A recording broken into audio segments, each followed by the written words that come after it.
April ತಿಂಗಳಲ್ಲಿ ದಾಖಲೆ ಪ್ರಮಾಣದ ಮದ್ಯ ಮಾರಾಟ.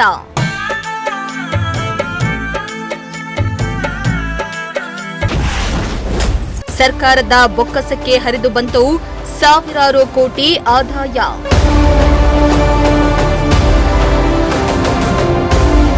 ರಾಜ್ಯದಲ್ಲಿ ಬೆಲೆ ಏರಿಕೆಯ ನಡುವೆಯೂ ಮದ್ಯಪ್ರಿಯರು ಮಾತ್ರ ಹಿಂದೆ ಸರಿದಿಲ್ಲ. ಕರ್ನಾಟಕದಲ್ಲಿ ಏಪ್ರಿಲ್ ತಿಂಗಳಲ್ಲಿ ದಾಖಲೆ ಪ್ರಮಾಣದಲ್ಲಿ ಮದ್ಯ ಮಾರಾಟವಾಗಿದ್ದು, ಕಳೆದ 13 ವರ್ಷಗಳ ಇತಿಹಾಸವನ್ನೇ ಬ್ರೇಕ್ ಮಾಡಿದೆ.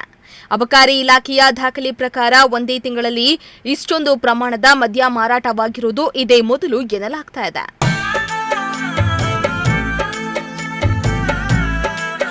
ಹೌದು, ವಿಸ್ಕಿ, ಬ್ರಾಂದಿ, ರಮ್ ಹಾಗೂ ಜಿನ್ ಸೇರಿದಂತೆ ಏಪ್ರಿಲ್ ತಿಂಗಳಲ್ಲಿ ದಾಖಲೆಯ 68.17 ಲಕ್ಷ ಬಾಕ್ಸ್ ಐಎಂಎಲ್ ಮದ್ಯ ಮಾರಾಟವಾಗಿದೆ. ಒಂದು ಬಾಕ್ಸ್ನಲ್ಲಿ 8.64 ಲೀಟರ್ ಮದ್ಯ ಇರಲಿದ್ದು, ಕಳೆದ ವರ್ಷದ ಏಪ್ರಿಲ್ ತಿಂಗಳಿಗೆ ಹೋಲಿಸಿದರೆ ಈ ಬಾರಿ ಏರಿಕೆ ಕಂಡುಬಂದಿದೆ. ಇನ್ನು ಬಿಯರ್ ಮಾರಾಟದಲ್ಲಿಯೂ ದಾಖಲೆ ನಿರ್ಮಾಣವಾಗಿದ್ದು, ಏಪ್ರಿಲ್ ತಿಂಗಳಲ್ಲಿ 50.39 ಲಕ್ಷ ಬಾಕ್ಸ್ ಬಿಯರ್ ಮಾರಾಟವಾಗಿದೆ.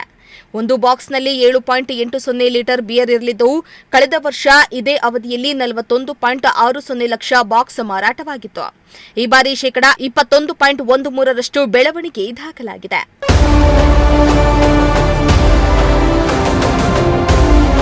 ಈ ಮೂಲಕ ಮದ್ಯ ಮಾರಾಟದಿಂದ ಸರ್ಕಾರದ ಬೊಕ್ಕಸಕ್ಕೂ ಭಾರಿ ಆದಾಯ ಹರಿದು ಬಂದಿದ್ದು, ಪ್ರಸಕ್ತ ಏಪ್ರಿಲ್ ತಿಂಗಳಲ್ಲಿ ಬರೋಬ್ಬರಿ 3,688 ಕೋಟಿ ರೂಪಾಯಿ ಸಂಗ್ರಹ ಆಗಿದೆ.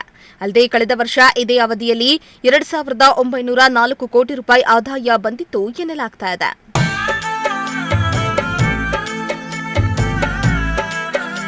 ಇನ್ನು ಕರ್ನಾಟಕ ಗಡಿಗೆ ಹೊಂದಿಕೊಂಡಿರುವ ಕೇರಳ ಹಾಗೂ ತಮಿಳುನಾಡು ರಾಜ್ಯಗಳ ವಿಧಾನಸಭೆ ಚುನಾವಣೆಯು ಮದ್ಯ ಮಾರಾಟ ಹೆಚ್ಚಳಕ್ಕೆ ಕಾರಣವಾಗಿರಬಹುದು ಎಂಬ ಮಾತುಗಳು ಕೇಳಿಬರ್ತಾ ಇವೆ.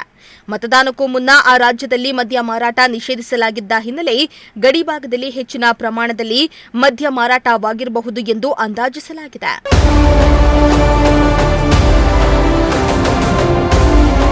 Bureau report, Prajashakti TV, Bengaluru.